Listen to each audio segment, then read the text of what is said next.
sharing a production space with another company. Couldn't we examine the possibility of building a third floor? Let's try to reorganize the space we have. What if we organise 4 shifts a day instead of 3? We could relocate our administrative staff and keep production here.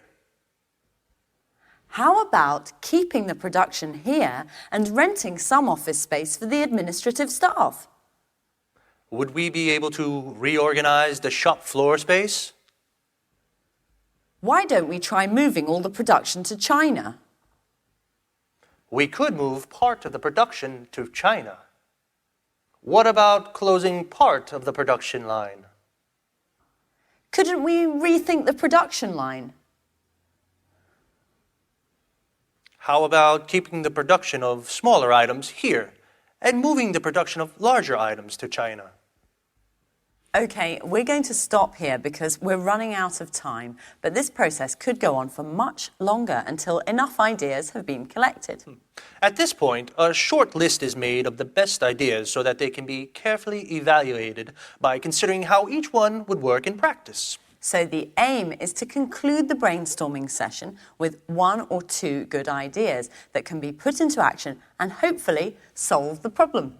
Did you notice how we didn't stop to judge or analyze the ideas as they came up? Well, that's because if each idea were to be discussed during the actual brainstorming, the ball would never get rolling and too much time would be wasted. Another thing you may have noticed is that Lucy came up with an idea that had nothing to do with increasing the production space. She suggested working 4 shifts instead of 3, which wouldn't solve the problem of space at all. Yes, remember, all ideas are accepted during the brainstorming process because although an idea may seem silly, it might instigate other ideas that could instead give rise to a solution. Yes, actually, you suggested something interesting after the apparently irrelevant idea I had. Well, I'm afraid our time is up for today. See you soon. Bye-bye. Now, as we said in the programme, the language you use to put forward your ideas during a brainstorming session is really important. So, what kind of language should you use for brainstorming? Clear, well-structured sentences, for example, are essential for this technique to be effective. And don't use any imperatives or rhetorical language. Remember, the aim is to create democracy within the group, and everyone should feel that their ideas are valued. Do you remember how we make suggestions? Let's, how about? These are the expressions we use in a brainstorming session. These expressions open the way to more suggestions and encourage other members to participate. Let's look at some of the structures we used during our brainstorming session. How about opening a second factory? What if we open a larger factory out of town? Perhaps we could rent the building next to the factory. Couldn't we build a third floor? Let's try to reorganize the space we have. Would we be able to reorganize the shop floor space? Why don't we try moving all the production to China? We could move part of the production to China. What about closing part of the production line? Notice how all these suggestions promote group collaboration. Brainstorming is a group activity, so it's important to make everyone feel part of a team. OK, now let's see if you've understood. I'm going to make some suggestions as though I were in a brainstorming meeting. And then we'll see which are tentative suggestions and which aren't. Ready? We could rent another factory. Let's build another floor. I think we should close part of the production line. How about moving production to China? Why don't we try relocating the administrative staff? In my opinion, we should open another factory. Couldn't we reorganise the space we have? So, of these 7 ideas, 2 are not actually suggestions. Which 2? Yes, the 2 that started with I think and in my opinion. It's essential that in brainstorming you don't try to assert your own opinion. What's important is to work as a team. Try to limit the use of I and use we instead. It's not easy when English isn't your first language, and you probably need to practice a couple of times for it to come naturally.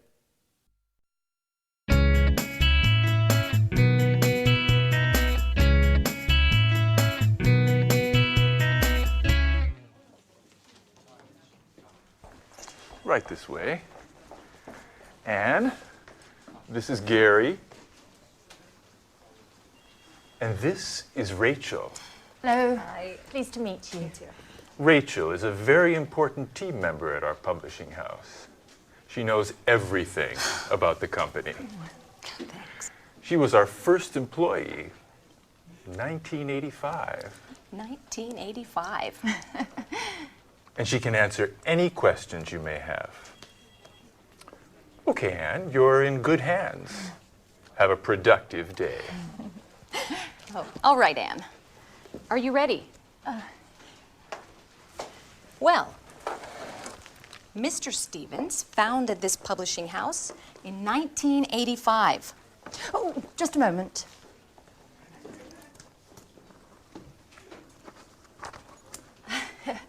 Okay, I'm ready now. Our first product was a children's book. It was very successful and sold more than 3 million copies. We had 20 different translations. Over time, the company changed and diversified, and we have now fiction, cookbooks, and tourist guides. Cookbooks and... I'm sorry, I didn't catch that. Tourist guides. We also have an encyclopedia of history and one of art history. Sometimes we publish economic texts, and our catalog with over 10,000 titles makes us one of the most important publishers in the country. 10,000. We also employ more than 150 people. Is everything clear? Yes, I think so. Okay, as you know, this is Gary. He works in the advertising office where he develops new client contacts and keeps in touch with our authors. Pleasure to meet you, Anne. It's so nice to have such lovely colleagues in this company. Fine, Anne. Okay, let's move from theory to action. Okay. This is your desk. Here's your computer. Mm-hmm. You know how to use one, don't you? Yes. As I told Mr. Stevens, I'm not... Okay. No need to waste time. Okay. Over there is the fax and the photocopier. Okay. There's a coffee machine in the hall over there. Mm-hmm. But please, few breaks and keep them short. Do you understand?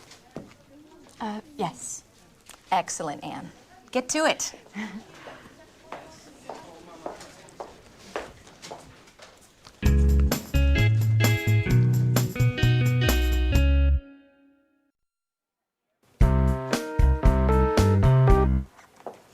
Oh, good morning, Mr. Chang. Excuse me, I was just rearranging my office. Take a seat, please. Thank you.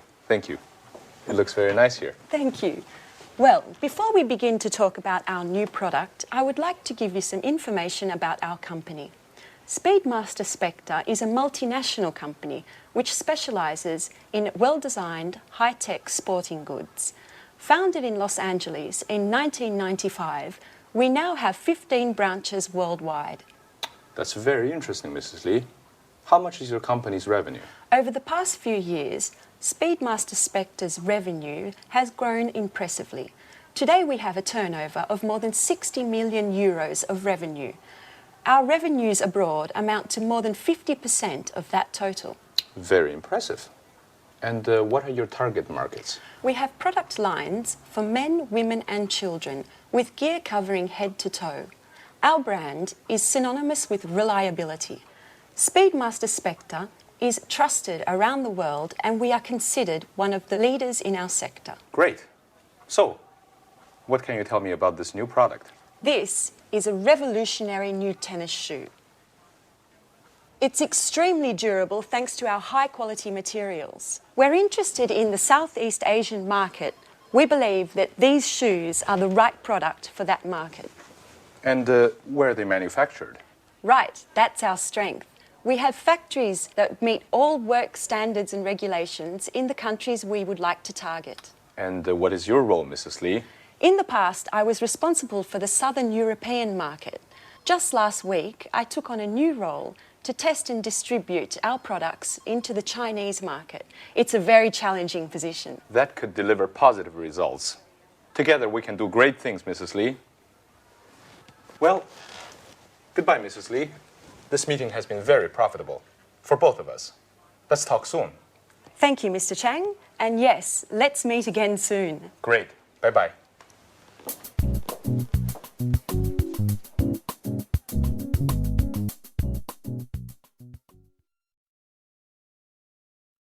Now, we just saw Victoria doing a presentation of her company, Spectre, and I would like to look at the questions that we usually ask about companies. Let's look at those together on the screen. So, the first question we usually ask is about the type of company. We say, what type of company is it? For example, a multinational, a private, a public, a family company. Another question we often ask is about the main or the principal activity. So the question would be, what does the company do, or what is its main activity? For example, manufacturing or engineering or production. Another question is about the employees. Look at the pronunciation of that. Employees, that's the name for the people that work in a company. So the question could be, how many employees are there? Another question we often ask is about subsidiaries or branches, which are small companies directly linked to the main company. And the question could be, does it have any branches? Does it have any subsidiaries? Another question important for us is the location. Where is the company located, or where is the company situated? And then we need to know about the products, the number of products, for example. So we could say, how many products does the company have, or does it have a large product range? And then the last thing, which is very important, is the money. And when we talk about the sales, the profit, etc., we talk about turnover or revenue. And the question is, what is the annual turnover or revenue of the company? Okay, so those are typical questions. Now, let's look at some answers. In order to do this, I want to compare Spectre, which Victoria works for, and then I want to look at the company that my brother owns, because my brother has his own company. He's the owner-manager of the company. He's the director. But it's very different to Spectre. So let's look at the difference between them, and let's look at the screen. Now, if you can see, Spectre is a multinational company. It's a very big company. But my brother's company, which is called Decorate, is a small family company. Now, Spectre specializes in sports goods, especially these high-tech shoes. But my brother's company, Decorate, produces kitchenware, objects like this. Kitchenware, things for the kitchen. The employees. Now, in Spectre, they have 1,500 employees. It's a big company. But in my brother's company, there are only 37 employees. Then the branches. Well, Spectre is a multinational. It has 15 branches and factories abroad. But my brother has only one head office. What about the location? Well, Spectre is located in America, in Los Angeles, but my brother's company is located in Manchester, in England. Then the product range, well, Spectre, this company has many products. It has 140